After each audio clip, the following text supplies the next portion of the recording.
Welcome to my YouTube channel. আজ আমরা শিখব যে মৌলিক সংখ্যা কাকে বলে এবং কিভাবে আমরা সহজেই বুঝতে পারবো যে একটি সংখ্যা মৌলিক সংখ্যা কিনা। শুধুমাত্র এই যে ফর্মুলাটা লিখেছি এটা যদি মনে রাখতে পারি আমরা, তো সহজেই আমরা বুঝতে পেরে যাবো যে কোনো সংখ্যা দেওয়া আছে আমার সামনে, সেই সংখ্যাটা মৌলিক সংখ্যা কিনা। শুধুমাত্র এই ফর্মুলাটা 6n + -1 6n + -1 এই ফর্মুলাটা মনে রাখতে পারলেই আমরা আমাদের সামনে যে কোনো সংখ্যা দেওয়া থাকলে আমরা নিমেষের মধ্যে বলে দিতে পারবো যে হ্যাঁ এই সংখ্যাটা মৌলিক সংখ্যা কিনা। ফর্মুলাটা ব্যাখ্যা করি। যে ফর্মুলাটা লিখেছি 6n + -1, এই ফর্মুলাটা দুটি অর্থ, অর্থাৎ 6n + 1 হতে পারে অথবা 6n - 1 হতে পারে। সেটাকে আমি একত্রে কি লিখেছি 6n + -1।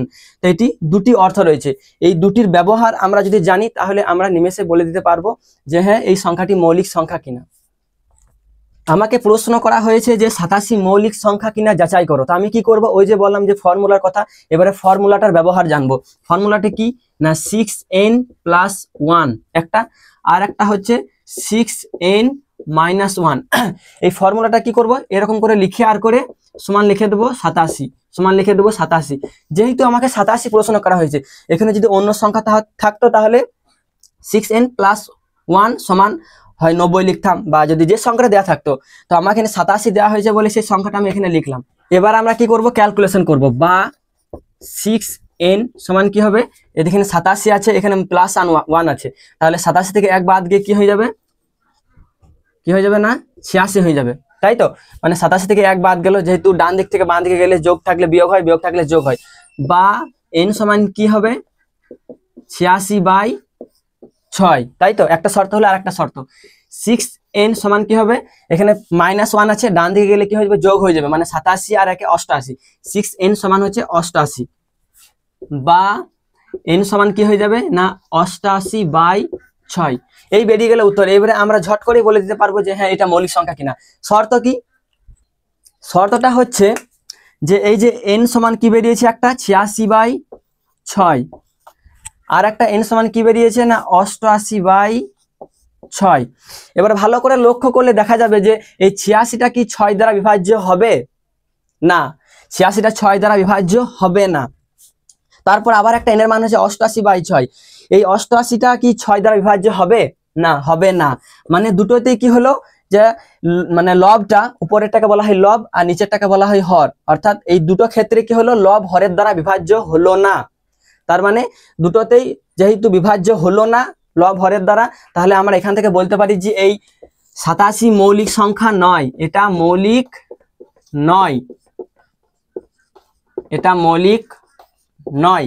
কারণ এই দুটো শর্তের মধ্যে একটিও যদি, এই দুটো শর্তের মধ্যে কমপক্ষে একটিও যদি লব হরের দ্বারা বিভাজ্য হয়, অর্থাৎ যদি কাটাকাটি যায়, মানে n এর মান যদি একটা পূর্ণ সংখ্যা বের হয় এই দুটো শর্তের মধ্যে, তাহলে সেই সংখ্যাটা মৌলিক সংখ্যা হবে, না হলে সেই সংখ্যাটা মৌলিক সংখ্যা বলে গণ্য হবে না। আর একটা অন্য উদাহরণ দেখাচ্ছি, তাহলে আরো ভালো বুঝতে পারবে।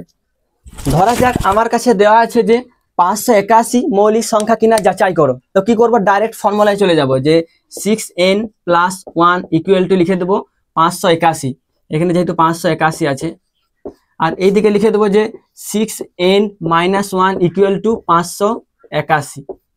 এবার ক্যালকুলেশনে চলে যাব যে 6n সমান কি হবে, 581 আছে, এদিকে +1 আছে, তাহলে বাঁ দিক থেকে ডান দিকে যাচ্ছে মানে বিয়োগ হচ্ছে, যোগ থেকে বিয়োগ, তাহলে কি হয়ে যাবে 580, বা n সমান কি হয়ে যাবে না 580/6।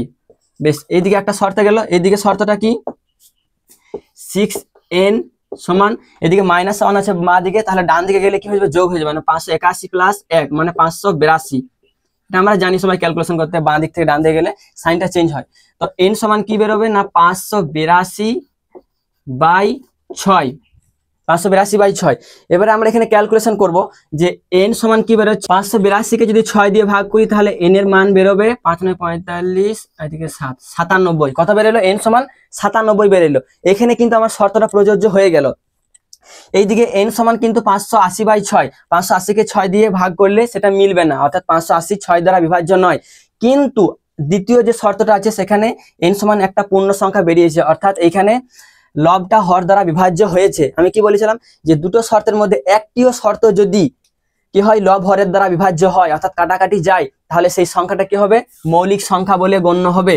তাহলে আমরা কি পেলাম না 581 একটা মৌলিক সংখ্যা। 581 কি একটা মৌলিক